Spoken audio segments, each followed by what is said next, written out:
Greetings and welcome to the University of Minnesota Alumni Association's webinar series. My name is John Ruzek and I'm the Senior Director of Alumni Networks and your host today. Thanks to all the alumni friends and students who have made time to join us live. Really pleased for all of you taking time out of your noon hour if you're on the central time zone to join us. So today's topic, happiness is quite the buzzword these days. Simply do a search on Amazon for happiness books and you'll see over 73,000 results. So what do we mean by the word happiness and what underlies this trend? This webinar and our presenter today will explore the concept of happiness and highlight philosophical and research-based insights that may be useful in our daily lives. But before we do jump into that, just want to do a reminder that today's webinar is part of an ongoing free series being offered by the University of Minnesota Alumni Association. We're having conversations with experts about career life and learning topics. We started 3 years ago, and since then we've had over 7,000 day of attendees, and we just eclipsed 18,000 total YouTube views. So thank you so much. Initiatives like this webinar series are made possible in part by our Alumni Association members. Thank you. Because of our members, we can create powerful opportunities for students and our more than 477,000 alumni around the world. And if you're interested in joining the Alumni Association and supporting our work, just check us out at umnalumni.org/membership. Also, it's coming up in November. On November 14th, we'll be launching the Minnesota Alumni Market, where really alumni, I think we're starting locally, but it could theoretically be from all over the world, where U of M alumni will be selling their products, and it's something that you'll be able to check out, and we think this will be a great way to support those alumni-driven businesses and allow people to connect with one another. So stay tuned to your email or visit mnalumnimarket.com on November 14th to check out the live website. Upcoming, the final webinars of fall semester, November 13th, we'll have Demystifying Millennial Management, and then on November 29th, with alumna Nancy Burke, The Art of Tactful Self-Promotion at Work. That's been a very popular topic, so still plenty of time to sign up at umnalumni.org/virtual. Just a few quick housekeeping tech items. You've joined the presentation listening using your computer speaker system by default, and if you'd prefer to listen over the telephone, just select telephone in the audio pane of your GoToWebinar panel and dial-in information will be displayed.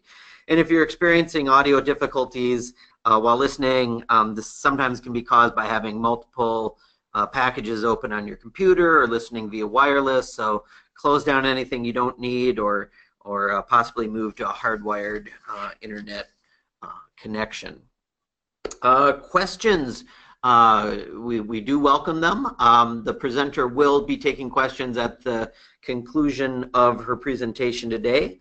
But if you do have questions or comments, you can type them in the questions pane on your GoToWebinar control panel, and we'll be monitoring them along the way. So when the time comes for Q&A, we do want to hear from you.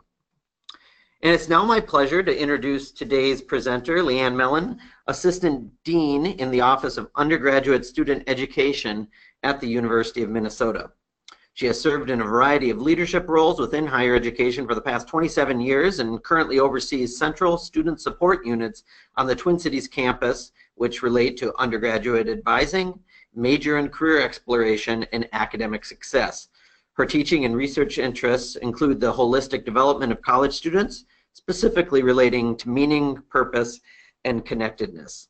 LeeAnn earned her undergraduate degree from the College of Liberal Arts at the University of Minnesota, a Master's of Public Administration from Northern Michigan University, and then came back for a Ph.D. in higher education from the U of M's College of Education and Human Development. LeeAnn comes from a family of U of M alumni and supporters, and their Gopher pride runs deep. And just personally, I have to say, I've heard her speak on campus many times before, and is just a wonderful presenter. So I'm extremely humbled and glad to have her join us today. Thank you. All right, and I will switch over to her deck and take it away, LeeAnn. All right, thank you, John, for that introduction and the opportunity to be here today. And I want to thank all of you for joining in this discussion about happiness and our search for that happy life. This topic has been something that has intersected my work, my research, and personal interests for the past 10 years, so it is fun to have this discussion today. I'm sure you recognize the title of this webinar from the Declaration of Independence, which speaks of our unalienable rights of life, liberty, and the pursuit of happiness. And the ability to not just live, but to thrive in our lives is one of the values that we are founded on. So I believe, we're all on this journey, hoping to live our life to the fullest, grounded in joy and meaning. And there's a growing research around happiness to help us along the way. So as we move through today, it's important to remember that happiness is really very personal and subjective. No one determines for you your level of happiness. The topics I address and what I choose to highlight today is really informed from my own lived experiences, my location in the United States, my culture, my identity. So please keep this in mind as we go through today's presentation.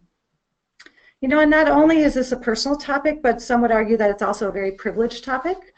And no doubt that it is easier to engage in the discussion about happiness when we have food, we have shelter, we have a good paying job, and I completely agree with that.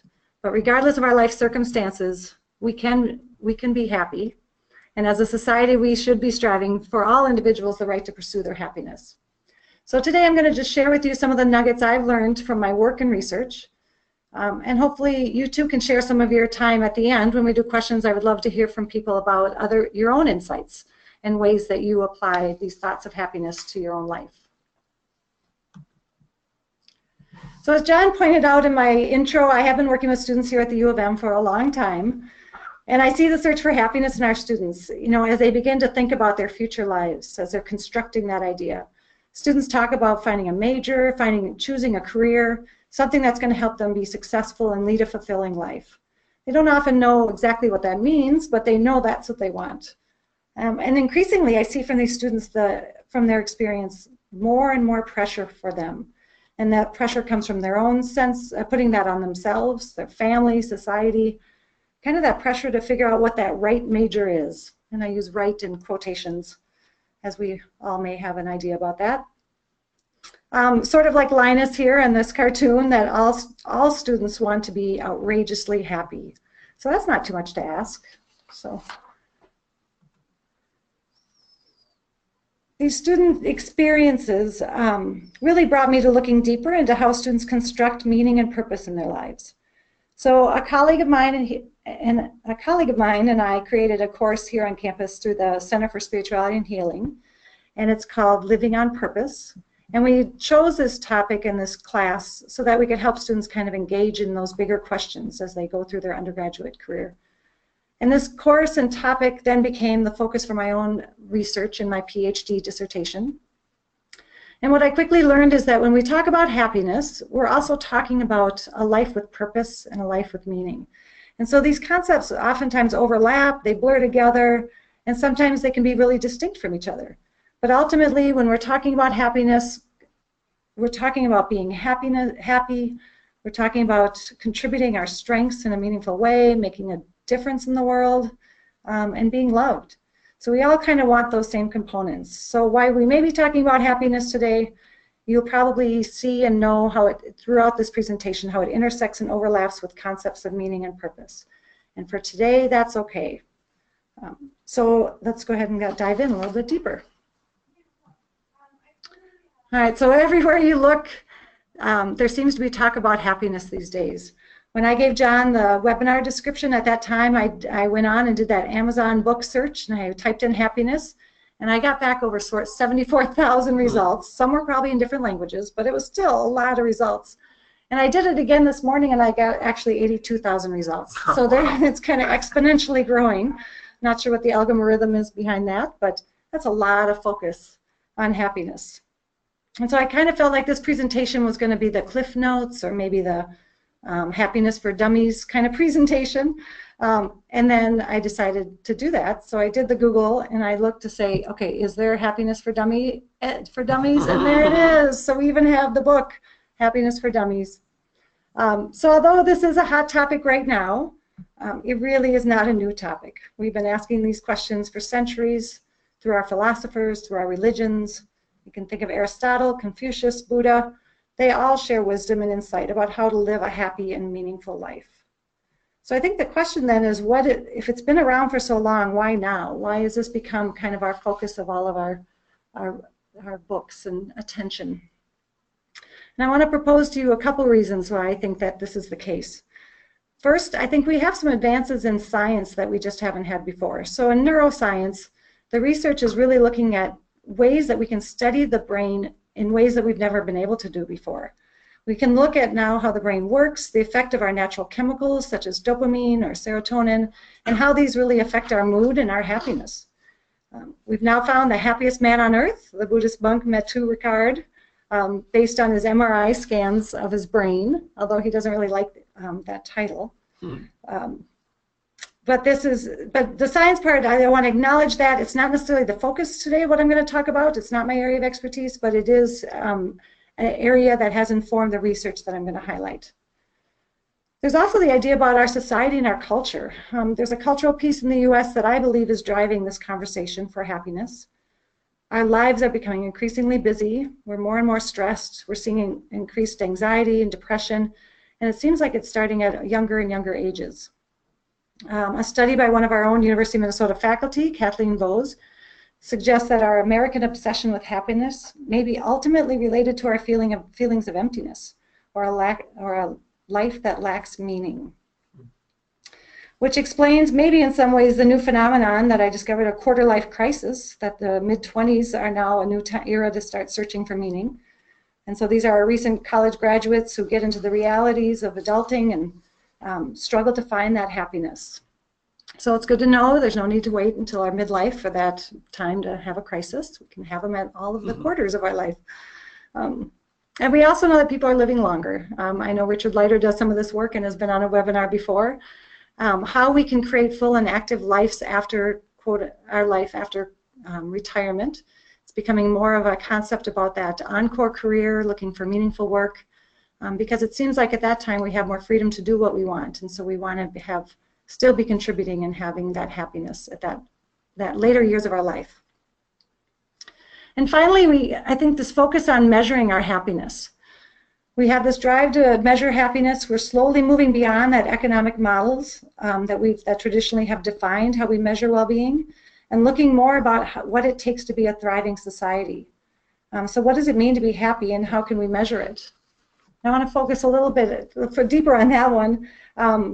I think the timing for this session is pretty good, because this month's edition of National Geographic, which comes out on the 31st, the cover story is about our search for happiness. So they're highlighting the research done by author Daniel Buettner, who wrote the book The Blue Zones, and he's got some follow-up books with it, along with the Gallup Company. And they focus on the geography of happiness. And so in this issue, they share the happiest countries and cities in the United States. And as you can maybe see there, Minnesota there is ranked as 22nd on that list.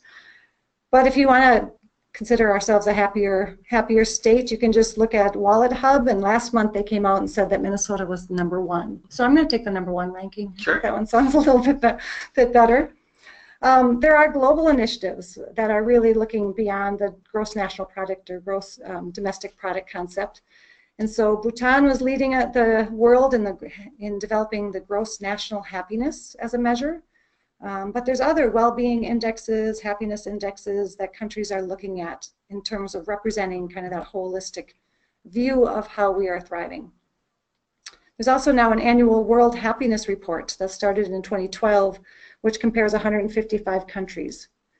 So we are experiencing a boom in the number of measures and criteria designed to capture our happiness, so that we can kind of look at it and compare and contrast how these experiences are across the globe. And as you explore these articles and books, be sure to look at what it is that makes up these measures. We measure what we value, so look closely at what those values are that they're measuring in those studies, so to make sure they align with what you feel are important as well. So we have science, we have changing society, and increased ways to measure happiness. These are all what I feel are contributing to that shift for us. All right, so let's spend some time, as promised, unpacking the word happiness and looking at different ways we can think about it. Daniel Nettle describes 3 levels of happiness that I have found to be useful as I think about this. So level 1, those are those moments of joy and pleasure. So like this little baby here eating that chocolate cake, or it's doing that activity, it's doing something that you love. And these are short-term feelings of happiness, and sometimes they're hard to sustain. So this baby here looks pretty happy enjoying this cake. I kind of look the same way when I'm eating creme brulee. That's my favorite thing.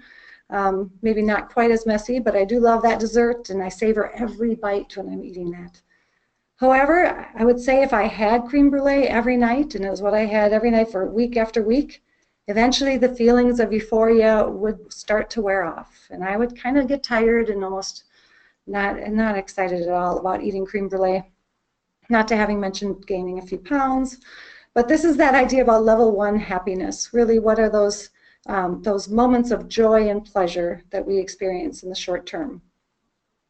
When we look at level 2, it's really referring to our overall well-being. It is more thoughtful, requires an assessment beyond the immediate pleasure feelings that we talked about just in level 1. It is our attitude, it's our judgment about our own happiness as we think about and looking at comparing to others. So think about measuring happiness, the measuring happiness discussion we just had in the previous slide, and when someone asks you that question, like, are you happy? It's in those types of factors that you consider when you answer that question. That's what we're talking about in level 2. And level 3 looks at that deeper, the fulfillment at a higher level, achieving your full potential. This is that deeper happiness that is not reliant on pleasure or the attitudes that we have, but are really anchored in our core values. For example, when you're fighting to address a social injustice, or perhaps experience a painful event such as a loss, these may be really difficult in the moment and unpleasant to go through, but the bigger meaning and connection you experience, that's what brings you to a deeper happiness. When I think of my life and if I am happy, it typically includes a little bit of all of these levels. It's feeling good day to day, and it's having that greater meaning and purpose. And so kind of keeping an eye out and an awareness of how that plays out. I would, sometimes we have these happiness discussions, and you can, and I always get frustrated when it really focuses on that level 1. So I think about that as the happiness trap, and I use the example of my son who complains about doing his homework because it doesn't make him happy. I'm like, oh, I'm sorry it doesn't make you happy right now in this moment. So of course I try to then logically explain that it's a deeper happiness that he's getting. It's coming from working hard for something to get his degree and to help him achieve his goals. And then he rolls his eyes and doesn't really want to go there, but at least he knows, right? All right. So one of the sources that I found that I think that I love to look at is the model of happiness that comes from the book The How of Happiness, and this is by author Sonia Lyubomirsky. And from her study, she found that there are parts of our happiness that we can influence and other parts that are a little bit more stable. So let's start with the set point. So 50% of our happiness is our baseline or our set point. The idea that we can have a set point to our happiness is part genetics, a little bit personality. It's kind of our outlook on life. So regardless of what happens to us in our lives, good or bad, we tend to return to kind of that pre-event level of happiness, like, again, returning to our baseline. And they found this through a study of both lottery winners and people who were paralyzed from an accident, and measuring their happiness levels due to these big life-changing events. And over time, they found that the lottery winners were not happier than they were before, although sometimes I think that's hard to believe, but I get it, that they did eventually return to their same level of happiness. And they also found that for the people who were paralyzed as well. Certainly there was a dip in their happiness initially and the adjustment of their new lifestyle that they were leading, but over time they found deeper meaning to that returned them back to their previous levels of happiness. So the set point really illustrates a phenomenon that we call the hedonic adaptation, or the hedonic treadmill. And I just kind of want to touch on that because I think that underlines a lot of our thoughts about this pursuit of happiness and how sometimes we are always chasing it. So what the hedonic adaptation refers to is when something good or bad happens to us, we eventually get used to it. So for example, Imagine the first time that you got your heart broken. Like you thought you would never get over that you would never be able to move on. But I suspect you eventually recovered. Maybe now you don't even think about it unless you attend a webinar and someone reminds you of that heartbreak you experienced earlier in your life. Sorry about that. But that ability for us to reset to our baseline is our way of adapting to our life events so that we can continue on. So it is an important part of our ability to adapt to our surroundings and to our life. And it is really helpful when bad things happen. It's good that we know that we can recover and we can return to our happiness set point at some point. Unfortunately, the bad news is that it also applies to some of the good things as well. And so over time, we adapt to those experiences as well, and they become a little bit less precious for us. And so we're looking at the circumstances, the 10% that we talk about in that earlier theory. This might be one of the reasons why our life circumstances only account for 10% of our happiness levels. The study found that 10% of the variance of happiness was explained by differences in our life circumstances. So that is whether we're rich or poor, healthy or unhealthy, if we're beautiful, if we're married or divorced. So a good way that I try to catch that for myself is thinking about filling in the sentence, if only I blank, then I'd be happy. And so maybe it's not that obvious when I have those beliefs, but it's sometimes those beliefs of, you know what, if only I could get that promotion, then I'd be happy. Or if only I lived in a warm climate and I didn't have to go through this winter again, then I would be exercising every day and I'd be so fit and happy. So we think about these positive changes in our own life circumstances, achieving our goals, and how these things are going to increase our own happiness levels. And they do increase them somewhat, but I think it was surprising that it wasn't as much as we often think. So let's take one of those examples a little further. What the Hedonic Adaptation talks about is like, let's say you finally get that dream job, and you're like, this is what I have wanted all along, and this is what I've been hoping for. And you're excited about it. It's a great experience, it's a rewarding experience, it's everything that you had hoped. But eventually that dream job becomes a little less shiny over time. You know, the day-to-day routine kind of sets in. You discover maybe that your boss isn't as great as you thought. The new and exciting job becomes your new normal. So when we get back on that hedonic treadmill to look at what is next, then we often get in that race of like, well, maybe if I was the boss, then I'd be happy. And so that's kind of that chasing piece that we get it caught up into. So the source of the continued and sustained happiness is less about the circumstance itself and more about ourselves within those circumstances. I'm reminded of this and our beliefs around this when we teach our course, the Living on Purpose course, and we show the documentary Happy, and you can find that on Netflix. It's a great documentary. And almost every student comments in their paper or the reflection later about how surprised they were that people living in developing countries could be so happy. They kind of have this unexamined assumption that it really is about that material success that's going to bring them happiness. So it's kind of their aha moment, like, huh, they didn't really have a great big house to live in, or they were really struggling and doing some hard work, and yet they really had this amazing sense of happiness. The other thing about the hedonic treadmill that I like to focus on is that we accelerate kind of that movement when we look around and compare ourselves to others. And so I think the dominance of social media has really exacerbated this keeping up with the Jones. Just take a look at Pinterest, man. The pressure right now for kids' birthday parties and weddings and that stuff is just getting a little bit out of control. So I hate to break it to you, but in your life there's always going to be someone richer, there's always going to be someone smarter, someone better looking, someone who can create something even more beautiful than you can. But it's more about your internal feelings about our life circumstances and how you feel about it that matter, not in how we compare it to others. So which leads us to our intentional activities that contribute to our happiness. So let's focus a little bit on that 40%. And this is the part that really resonated well with me. How can we influence our happiness levels through our behaviors, our responses, our attitudes? These are the choices we make and the actions we take. It is also where most of the books and articles focus on. So our own behaviors, the limitations we place on ourselves, how to get over that, the struggle of humanity, those are the parts about that we can really kind of work to create habits and activities and different approaches to this. I think one of the strongest examples of this is from Viktor Frankl, who was a Holocaust survivor and the author of Man's Search for Meaning. And he talks about the last freedom that we have is, as humans, is our attitude. And so even as in his experience in the Nazi concentration camp, no one could take from him his attitude and his life meaning. So that's obviously an amazing example of the power of that intentional activity.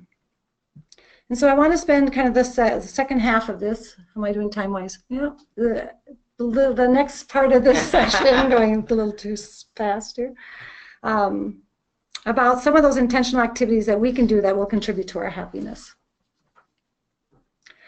So one of the things I found in my research is that students were looking for their purpose in life as if it is an end point to reach, a singular purpose. You know, once I know my purpose, then I'm going to have it all figured out. And one semester when I was teaching the Living on Purpose course, I saw one of my students on campus, and we started talking, and she seemed pretty stressed out. And she said that she was really worried that she was failing the course because we were in the 8th week of the course and she hadn't figured out her life's purpose. So I reassured her that I'm twice her age and I haven't figured out my life purpose, so we're good. And she actually kind of physically sighed a breath, just kind of went, oh, okay. And she later reflected on how that conversation really helped her to reframe the class, and in some ways gave her permission to be more curious and playful with her ideas about her life. So by releasing some of that pressure, she was able to be a little bit more curious and creative. And so I kind of discovered in that research that there really is this paradox of purpose. And I believe it's kind of the same way with happiness, is that we spend our time chasing this one thing, this capital P purpose, and yet we ignore the daily activities that make life purposeful. And in this case, it's about happiness, right? We're chasing that big H, and we ignore some of those ways that we can give life meaning in our day-to-day existence. So I want to highlight some of the practices that I think are key to this. Remembering that happiness is a very subjective state. It's up to you to figure out what it means for you. And if you get stuck, I can recommend over 80,000 books for you to help you out with that journey. And you'll notice that I'm calling these practices. And this is based on the recent scientific discoveries that the brain is trainable. So technically speaking, they call that neuroplasticity. That not only does our brain experience happiness from the shots of dopamine that we get from those moments of pleasure, so think about that chocolate cake, but we can also work on building the neurological connections and patterns for happiness. So it's like a muscle, right? We have to practice, we can strengthen it in our brain, our thoughts, and our biology towards more happiness. So in essence, we're going to practice happiness. So here are some of my ideas about that. Well, here's something you probably never thought about before, being kind, right? We learned this in kindergarten. This is not a novel thought, right? But we also now, at this point, have over 400 studies that confirm that being kind to others causes a small but significant improvement in our own happiness. So not only are you making someone else happy by showing kindness, but you yourself are benefiting as well. So it's like a double dipper. So, for example, in one study, people were given a small amount of money and told to either spend it on themselves or spend it on someone else. And what they found is those people who spent it on themselves were less happy than those who gave it to others. Other studies have also confirmed that when we give to others, and we have this, again, same kind of experiments where they had different amounts of money to give away. It doesn't matter how we give it, if we give cash, if we give a gift, and it also doesn't matter how much it is. Some studies had $5, some had $20, and some compared the two. The act is that the act itself is what boosts our own happiness. So the research about money and happiness, there's lots out there on that topic. And in general, it says that once you hit a certain level of financial level that you can live your life in some level of comfort, having more money doesn't make you happy. But it's rather what it is that you do with that money that can contribute to your happiness. So this is the science behind the random acts of kindness movement. You don't always have to be doing this around money. Obviously, this can be just something that you do to show kindness to others. We also know from research that kindness is contagious. So I think we feel this most when you're around, when you're with someone who's grumpy and they have really negative vibes, and that you kind of feel like you're picking up that energy from them. Well, the same thing happens with kindness. So if we are kind and we open the door for someone, or we let someone in traffic, more often or not, they will pass on that kindness to someone else. And the bonus about some of the kindness research they found is that people who are kind are perceived as more beautiful. So now I'm giving up my expensive shampoo and I'm just going to be kind, and that'll be part of my morning daily beauty regimen. All right, cultivating compassion. So this is talking about the ability to care about others, the ability to imagine and understand the thoughts, behaviors, or ideas of others, including those different from ourselves. And when we empathize with people, we become less judgmental. We're less frustrated, angry, or disappointed, and we develop patience. There's a great quote from the Dalai Lama who says, "If you want others to be happy, practice compassion. If you want to be happy, practice compassion." So Richard Davidson, a researcher from University of Wisconsin-Madison, and as hard as it is for me to highlight Madison in this workshop, tells the story of his visit to see the Dalai Lama back in 1992. And he said the Dalai Lama said to him, and I'm quoting here, "You've been using the tools of modern neuroscience to study depression and anxiety and fear. Why can't you use those same tools to study kindness and compassion?" So that is what inspired his research. And Dr. Davidson has demonstrated through brain MRIs, most notably Mathieu Ricard, who I talked about earlier, that compassion is a skill that we can all learn. And that compassion really starts with ourselves. Dr. Krista Neff talks about the importance of having that self-compassion, that how are we going to be kind to others if we're not kind to ourselves? So like talking about kindness, talking about happiness, all these things start really with that internal journey. So the most studied way that we know about how to work that muscle, that compassion muscle, is through an example called loving kindness meditation, which is based on a Buddhist practice that starts with building compassion for yourself and then finding ways to expand it out into the world. And there's a lot of variations. It's easy to Google, just Google loving kindness meditation. You'll find a lot of different ways that people do this. But really what it's centered on is some simple phrases that you can use as you're being just quiet and sitting and being still. And there's something like, may you be happy, may you be safe, may you live your life with ease. And you start with yourself first, so supporting some of Dr. Neff's work.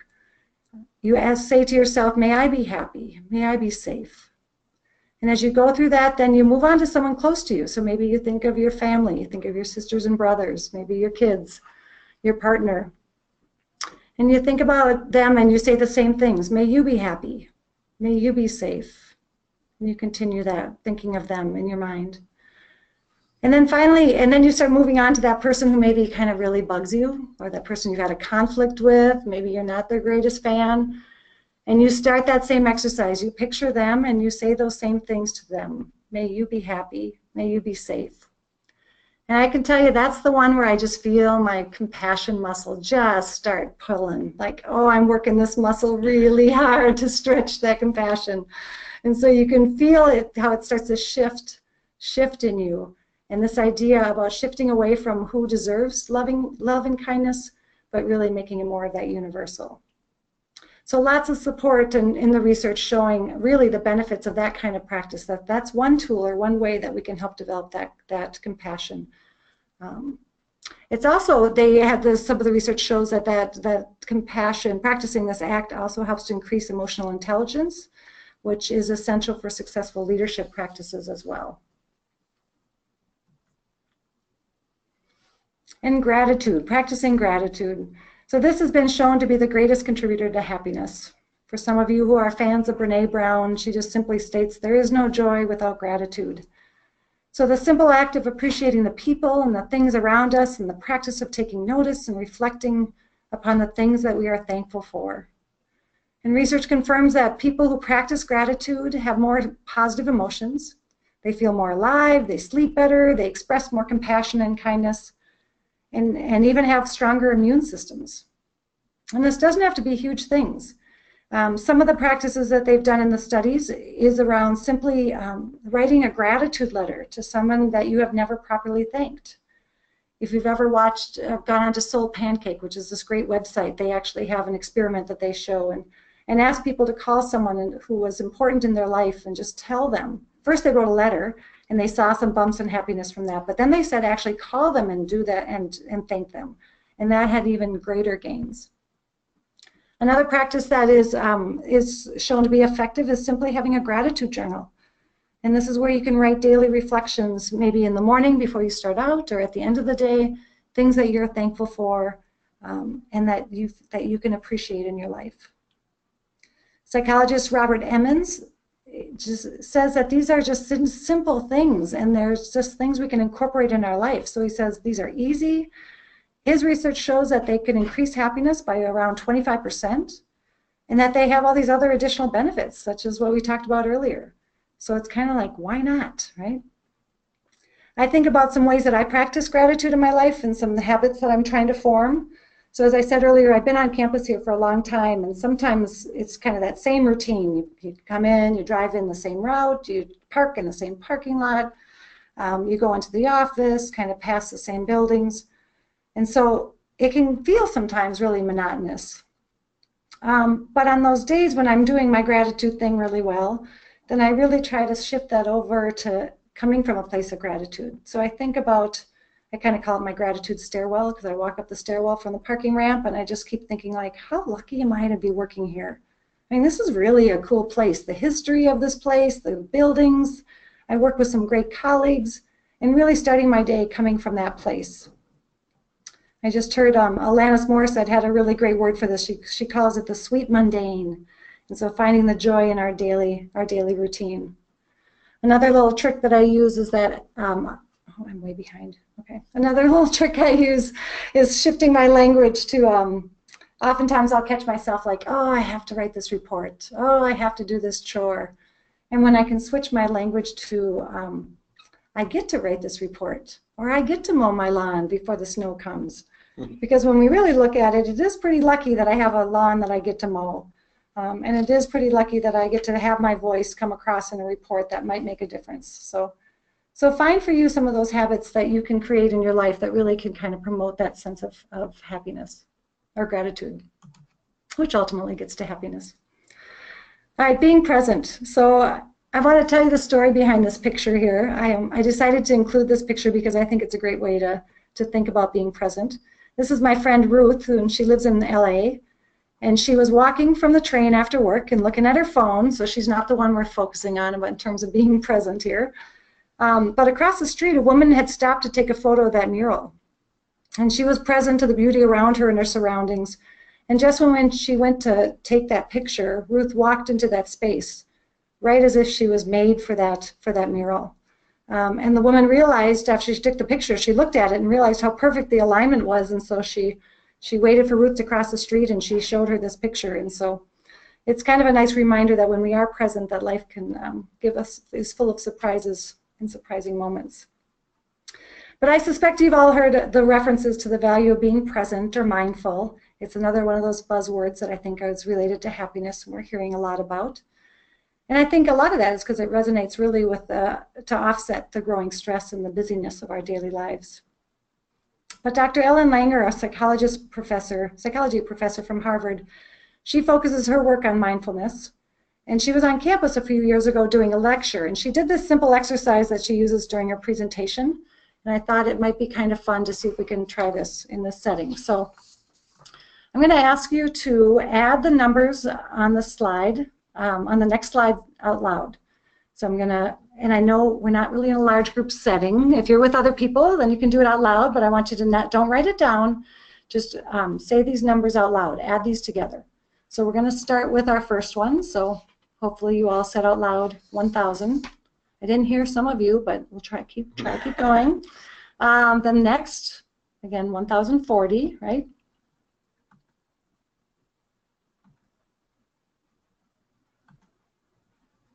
I'm assuming you're counting right now. You keep going.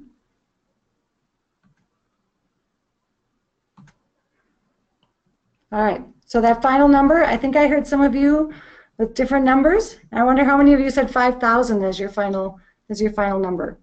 Typically, when I've been in large groups doing this, this is really what people say, oh, it's 5,000. But actually, it's 4,100. So if you look at those numbers and you start adding them up, towards the end there it gets tricky because we've got this pattern that we started, 3,090, 4,090, and then the added 10 shifts us, instead of going 4,100, we go up to 5,000. So Dr. Langer talks about how we function sometimes in these mindlessness patterns. But to increase our happiness, what we really should be doing is adding an element of surprise or notice subtle changes. And this will help us in our mindfulness, adding mindfulness to our moments. So she challenges us to think about our daily routine and find ways to make it fun and make it new in very subtle ways. One of the ways that we can be more present and think about being more mindful is through the ways we can meditate, is through meditation. I started meditating more regularly about 2 years ago, and I use an app called Headspace, and it's just a simple guided meditation, 10, 15, 20 minutes a day. And I wake up early and do this first thing. And, you know, I've heard people talk about, like, when they're athletes and they crave this feeling. They get this great workout and they really have this craving all the time to continue to working out. And I really have never been that person to understand that. I have never experienced that feeling.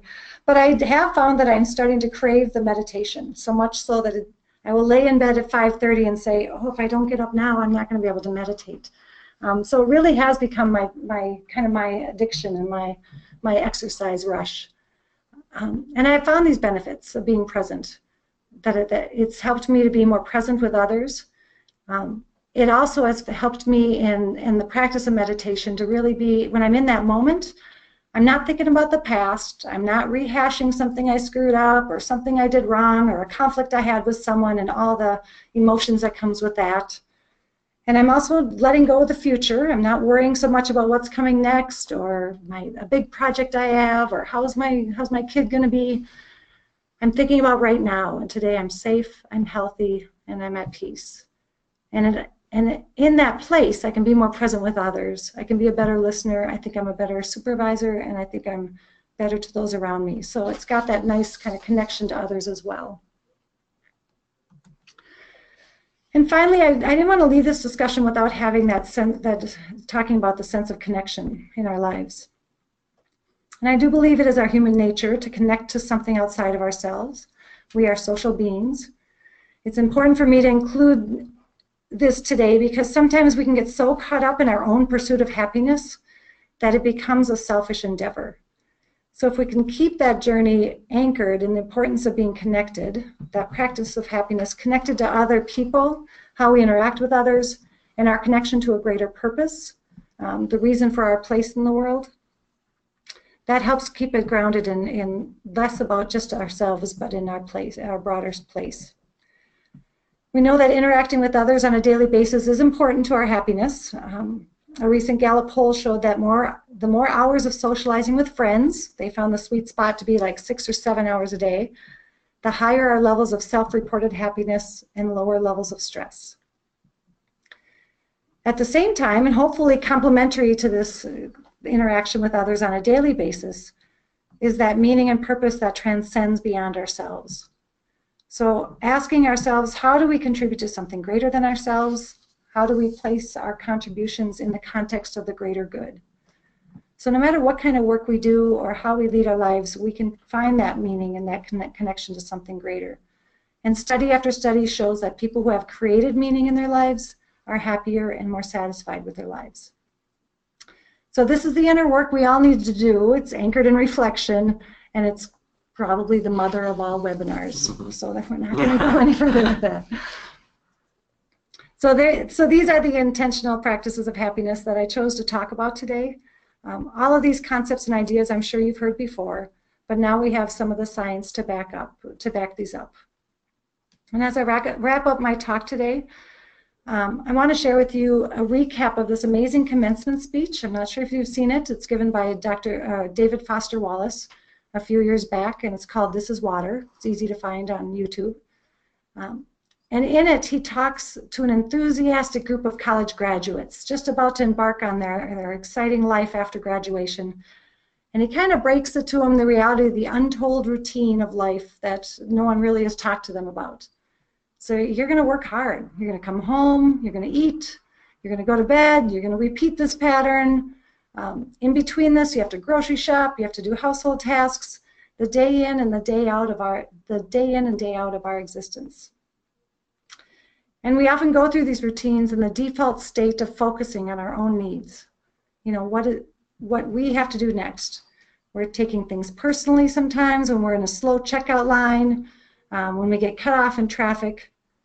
This is a way we choose to live unconsciously, he says. Or he proposes we can choose to live consciously and be aware of these patterns, how we see the world. We can choose a different story for that person who cut us off in traffic. You know, maybe that person was really distracted because they were thinking about a loved one that they're really worried about. You know, is it likely that happened? Who knows?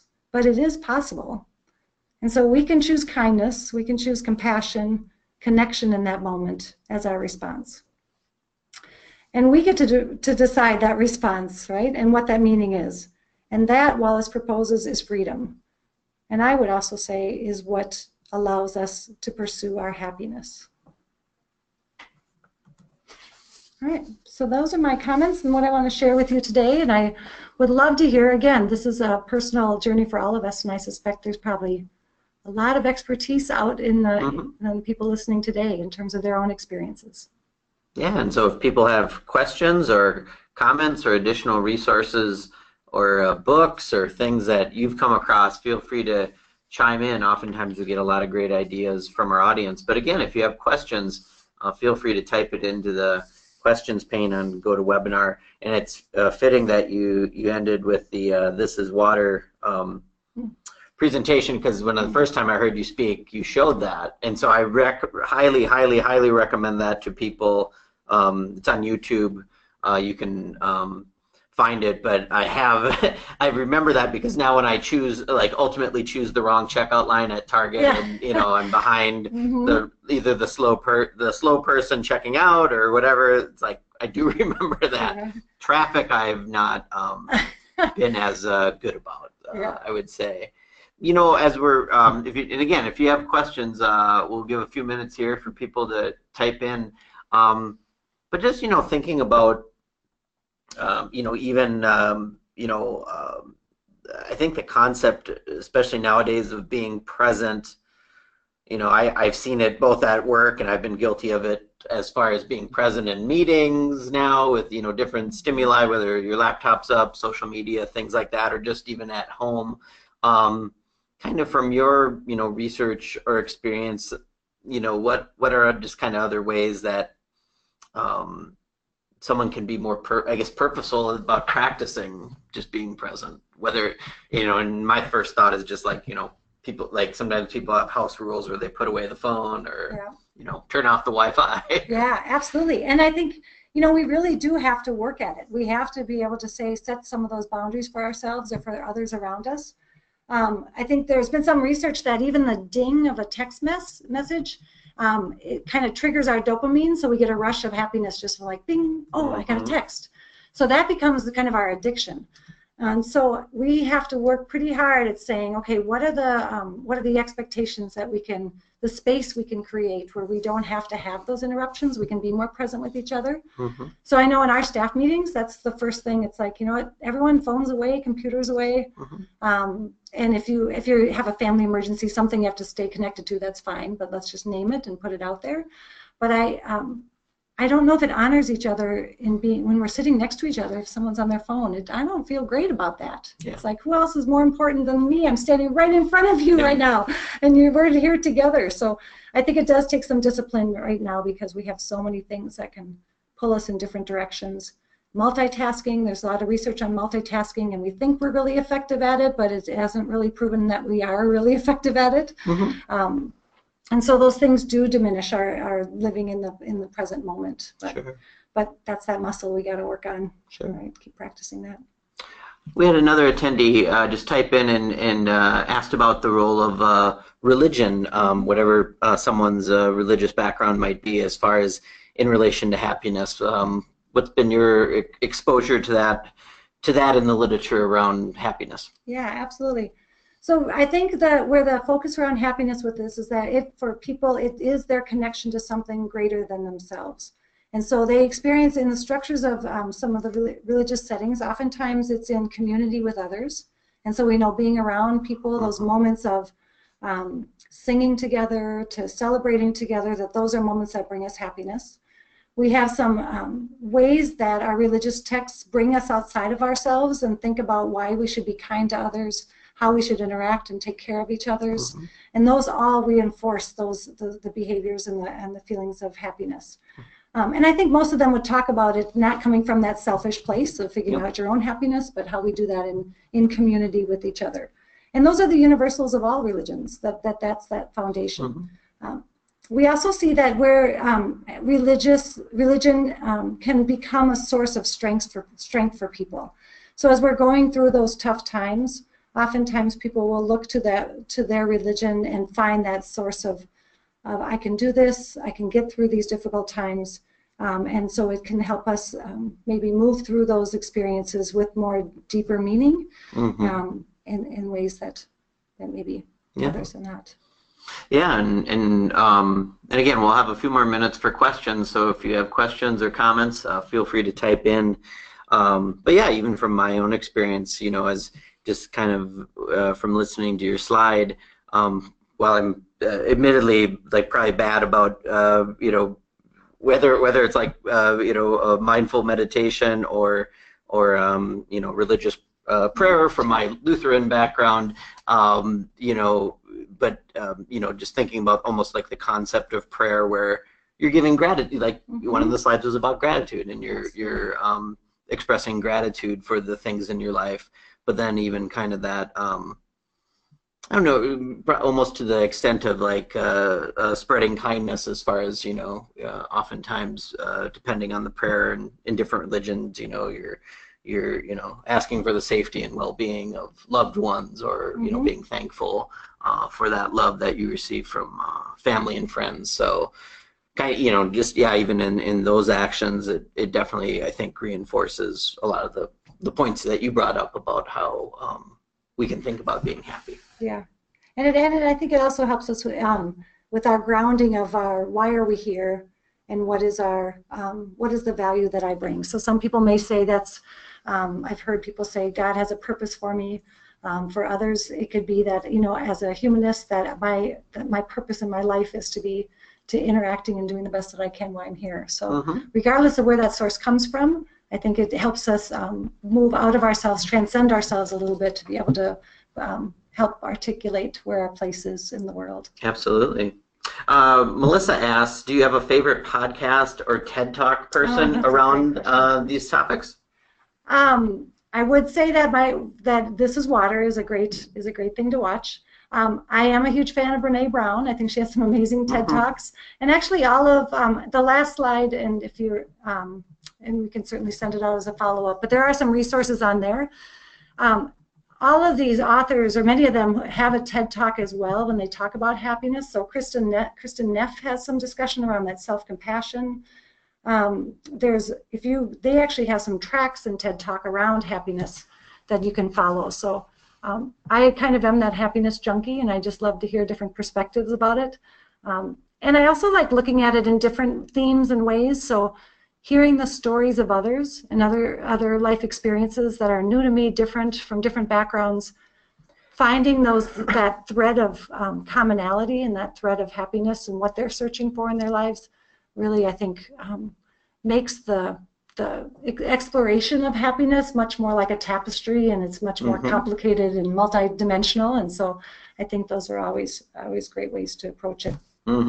They do. I'm trying to think if it's here. Maybe I'll put it on the next slide, right? Oh, there you go. There you go. So TED Talks and happiness. The Happify website, that's a fun spot I just discovered recently, and I actually get like a daily newsletter that intersects just some fun happiness things, but also the science, and so easily consumable. People get a lot of emails, but I enjoy that one.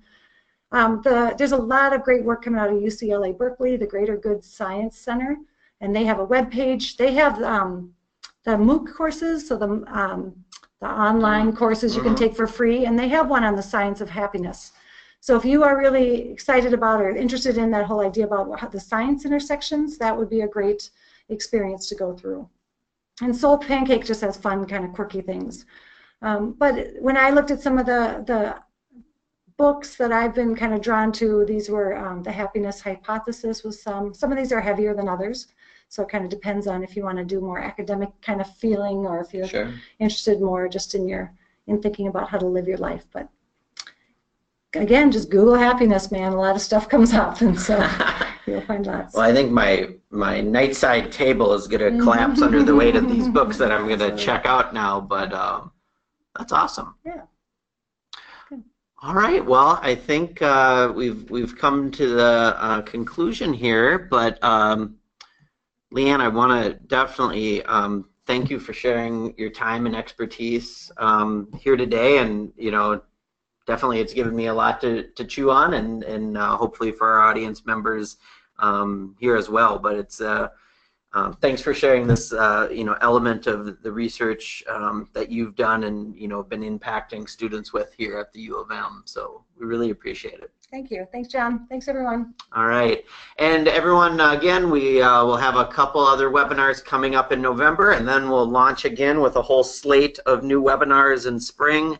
Likely, probably in early January, we'll get an email out on the topics, but we have another great lineup of some topics and presenters coming up in January as well. But definitely check out the webinars coming up in November, and then also at umnalumni.org/virtual you can find our YouTube or Goldmine pages where the recordings of these webinars are at, and we'll get LeeAnn's presentation up here in the next few business days. So in conclusion, just want to say thank you on behalf of the Alumni Association for joining us. You make you make possible again initiatives like this webinar series, in-person events, and other virtual things that our Alumni Association does for our nearly 500,000 alumni and students here at the University of Minnesota. So thank you. Have a wonderful rest of the day. Ski Uma, go Gophers, and we'll catch you soon.